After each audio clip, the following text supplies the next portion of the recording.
Honestly, I enjoy presenting feminine. Like, it doesn't bother me. I enjoy it. Like, So someone should have explained to you that it's yes. okay for you to do that without getting anything irreversible done to Right, you. or even changing my paperwork. I feel like a lot of it was male escaping male violence because I was always in a effed up way. I felt like I had the surgery psychologically. I knew I was never going to be accepted by other men as a man, and maybe it was my way to gain acceptance, looking like a woman, you know. And it's like it's almost like I had the surgery to cater towards patriarchy, but they also like didn't even give me good results, so I can't cater towards them. Like, that's another thing. Like they literally after multiple surgeries, they couldn't even give me a few inches as they open, not even 3 inches. Like I'm literally have 1 inch depths right now. Honestly, this transition, like I lost so many family members, you know, like I haven't seen my grandma in years. And they loved me no matter what I was, you know, in their own way. My grandma always loved me, but I can't show myself to her because she always wanted me to have children. I mean, she will have a heart attack if she sees me, so she may pass away and I will never see her. But now the family that was here, that was supportive of me, that live in America, the family that lives in America, now the transition is pulling me further away from them because first of all, they're confused.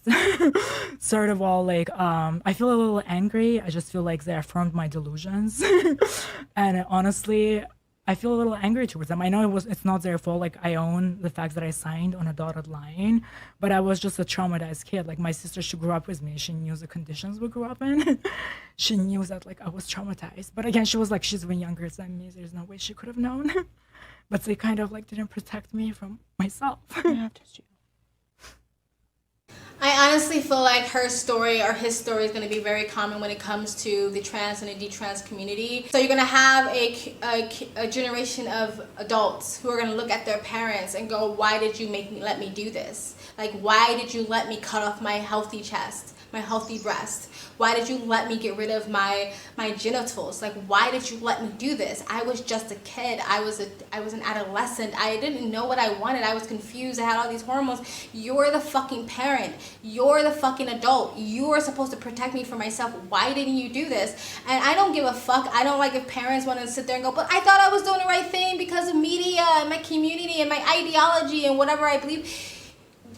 You have to have absolutely no common sense in your brain to think that stopping your child's puberty is okay, that stopping their development is the right thing to do, getting rid of their breasts, letting them chop off their genitals. I'm sorry, like when the hell store comes down and these detransitioners really start to come out and that mass like lawsuit that we all know is brewing, a lot of families are going to be broken up because a lot of kids are going to be like, what the fuck, mom and dad? Where were you? You dropped the ball. And it's just sad. It's just really sad. And I can't even give the parents an out on this. I can't even say like, oh, the parents are just, you know, they're victims too. Because like, come on, it's common sense. You have to have the tiniest IQ, or you value your ideology as a good ally to the rainbow community, or you're a narcissist, or you're neurotic, or you have like that other disease where you want your kid to be sick so you can look like the hero taking care of them, Munchausen. Something else is up with you. It couldn't be just I got tricked or I was told it was the best thing to do, because I'm sorry, like you can have the most basic level of IQ and common sense and know like this was fucked up. So a lot of parents, a lot of kids, a lot of parents, you let your kids transition, just give it a couple years and wait till your kid kicks down your door and give you a big fuck you, mom and dad, why did you let me do this to myself? And when they do cuss you out, take your fucking verbal beating because you deserve it for allowing your kids to butcher themselves. Anyway, let's continue. So honestly, this is even more isolating. So now, like some of my trans identified friends, like that also had complications, because when I posted that video years ago, I had a lot of people reach out to me, and they're still, I was like them, and I was convinced that I was just a trans woman with complications. But now that I realize I'm not a woman, I was always just a man who got suckered into this. It's almost like I lost the little community that I had, you know? Because now I kind of like joined the other side because I was like not being heard. And we may lose entire generation of kids and youth that don't need any of these surgeries. We're just making these greedy surgeons rich. After being through systems, the surgeons don't care about us. They really don't. For them, we're just a meal ticket. That's the reality. And honestly, I'm just speaking out because I will never be able probably to get any kind of functional genitals, whether it's a tunnel or any further revisions probably going to actually give me a colostomy bag. Maybe I won't be able to pee. Who knows? I'm scared at this point. More people should come forward and be honest about the results, because a lot of people are playing it up. There were people, playing it up online when I was getting surgery, saying I'm having multiple orgasms. No, you can't have like multiple orgasms and have natural lubrication like some people play it up, unless you got, especially if you just had like penile inversion. Right. They may have some glands, but it will never be a cis vagina. Like, stop pretending. Sometimes a bitter truth is better than a sweet lie. As I said, I wish somebody just hugged me and said, like, you're not a woman. Like, you're never gonna be one, no matter what you do. And I mean, that would have maybe broke me at the time. And some people told me, I did talk to one Chinese chaser at the time, and he was like, my wife had the surgery and now she's post up with regrets, don't do it. But when I reached out to trans communities, they were like, oh, it's just Chinese chasers. They want you to keep your dick because it's their toy or whatever. It's like, they were telling me the truth, and it's like, I wasn't willing to hear it because I was so brainwashed. I was literally convinced like I was an actual woman. I love that he pointed it out, and this is very, very, very common. Like, if you listen to any detransitioner, they say the same thing, that this loving, inclusive rainbow community that loves me and encouraged me and told me how brave I was to be trans and love bombed me, because that's what cults do. As soon as I no longer believed in a cult ideology, I was kicked out of my cult. And not only kicked out, I was demonized. I was made fun of. My character was dragged through the mud of who I was as a person. I was told that I was never trans anyway. And I just was a man who was playing dress up, right? And so it's like the little community you thought you had, the people that really was on your side to root for you to transition, as soon as you detrans, they completely turn their backs on you. And again, not only turn their backs on you, but are cruel to you, because they're so loving and kind, right? And this is, I've said before, like, a lot of people in these ideologies, especially these activists, these so-called activists that say they care about these people, they don't care about these people. They care about their ideology. Because if you cared about these people, if you cared about these children, you will give them all the truth. You would give them the hard truth. You would give them every complication. You would give them the worst case scenarios to the best case scenarios, so they can make a better decision. But that's not what they do. They sugarcoat everything. They sweep everything under the rug, and then when a detransitioner does come out, they demonize that person and say, well, they were never trans, don't listen to them, that won't actually happen to you. Or they blame their mistakes on them, like the girl said when her vagina or his vagina was closing up, the doctors blamed him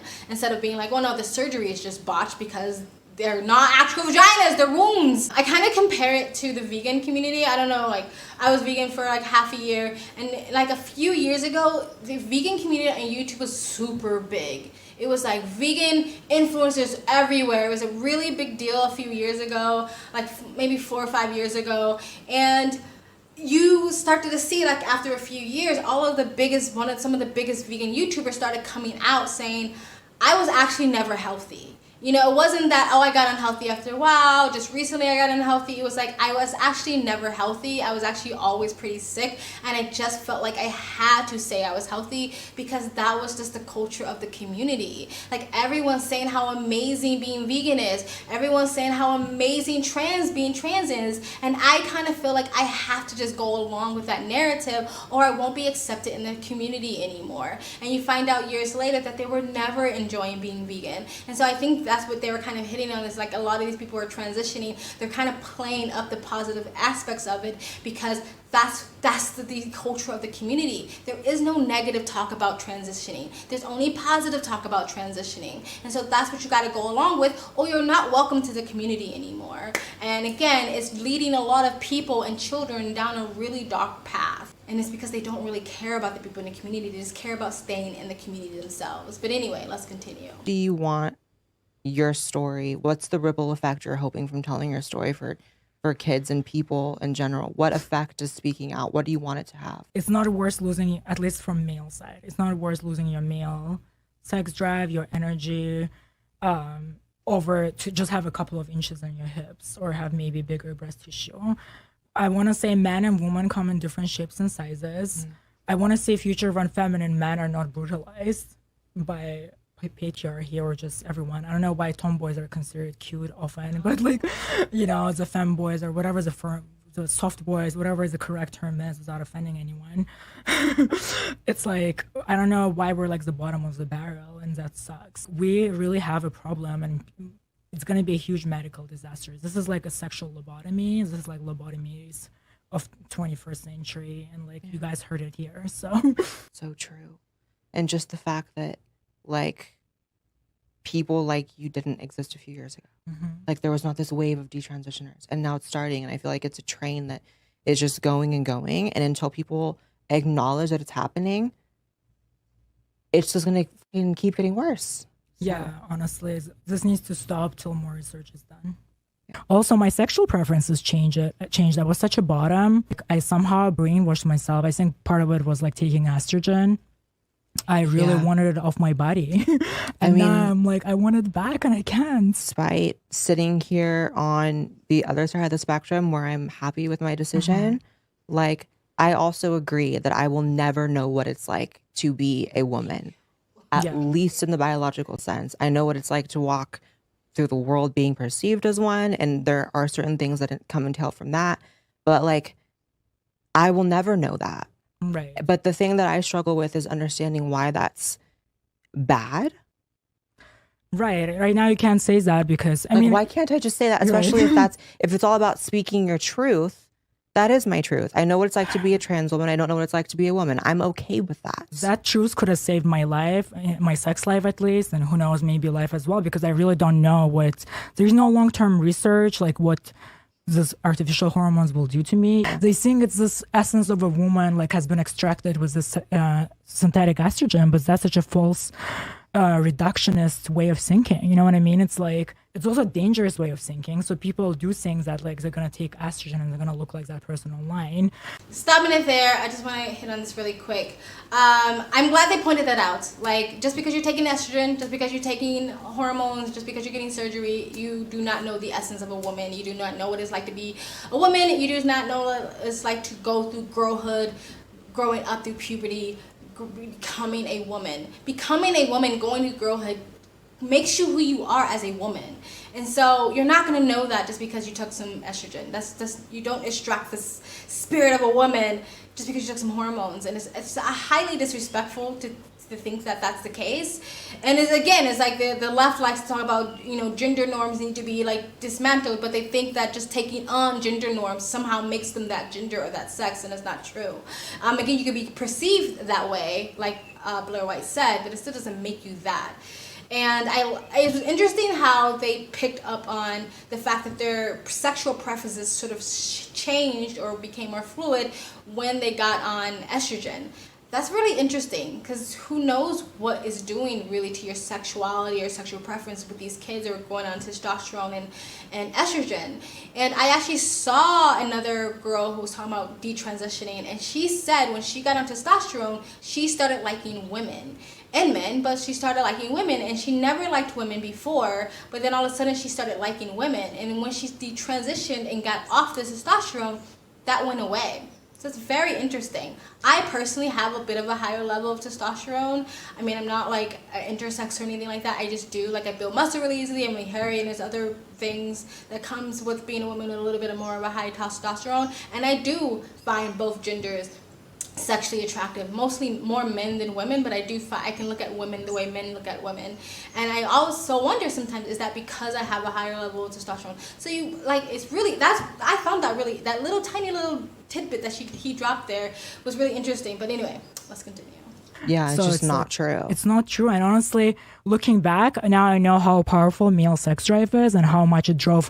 I got an MBA. I got like master's in finance. I was on such an uphill. But once I got the surgery, I felt dead. Now I know I've been dead inside for years. Like, it's like I wasn't a wrong. Okay, back to my hormonal history. So I was really. It makes me so sad to hear. It's super sad. I mean, I don't want to like a pity party, but it is sad. Like, I mean, I fucked up my life, kind of. I could have been so much more vibrant person and could have accomplished so much more, Again, like, there's just so much misinformation. One of the biggest mistakes is because I went to Fanway Health, and this is one of a lot of their staff is LGBT, and one of my therapists was trans, as far as I know. I mean, even that's kind of... That sucks because, like, yeah, initially I thought it's good because she would understand me, but now looking back, it was bias, Yeah. it's like it's kind of an activist hospital in a way. Now they should be ashamed because they're really not studying like detrans people and regret rates, because that's an important data. I'm an important data point, and we're just being ignored and not cared for, just discarded. Yeah, like if all these surgeries and this process can result in your story, and your story isn't being accounted for or recorded, that's inherently an issue. It is. And how many more people are there like you? I mean, obviously the numbers are exploding, but what kind of backlash or hate have you gotten from the trans community? Because I'm sure you get it. And that's so fucked up to me. The biggest one, like the most hurtful one, people are saying that I'm not real trans, and real trans know who they are from again, when they're very young. The whole narrative that like they know since they were little kids. I mean, I played with Barbies and exhibited gender nonconforming behavior, but I feel like if I was true trans, this would have like skyrocketed my happiness. And some people say you're just a battered trans woman by transphobia and bad bottom surgeries, and they're telling me that you just chose the wrong surgeons. I know complications from every single popular surgeon. I don't really know anyone that's never had any complications. I mean, there's people with less. And then there's, on your end where it's, Glad you bad. said that, yeah, because a lot of people get revisions. But everyone has had issues. I don't know anyone who is completely happy, at least with the bottom surgery. I felt like finally maybe I was fitting in and getting accepted, some way. So maybe that's why I got suckered into it, and I felt like it was the right thing for me. Yeah. So, but I definitely had a lot of mental issues at the time, and like definitely I should have not been allowed to have surgery so quick. I literally got a boob job and facial work. And then literally a few months later, I was on a table getting bottom surgeries. That was way too quick. But also like breast implants, people thought they were safe, but now it's giving breast implant illness to people. Yeah. I will have to have them removed eventually, but I also have some kind of lump. I don't know what it is about. And the truth of the matter, I don't know if insurance will cover it. And I know another detrans person that's like literally is saving money right now. He needs like $11,000 to remove his breast. It's like a lot of money to detransition. And I honestly, it's more surgeries, more scars. That's what people understand. Nothing is irreversible. I will always have a scar even if I remove my breasts. And honestly, I would like to see a future, like I said, where people just, because me not acknowledging my biological sex did a lot of damage to me.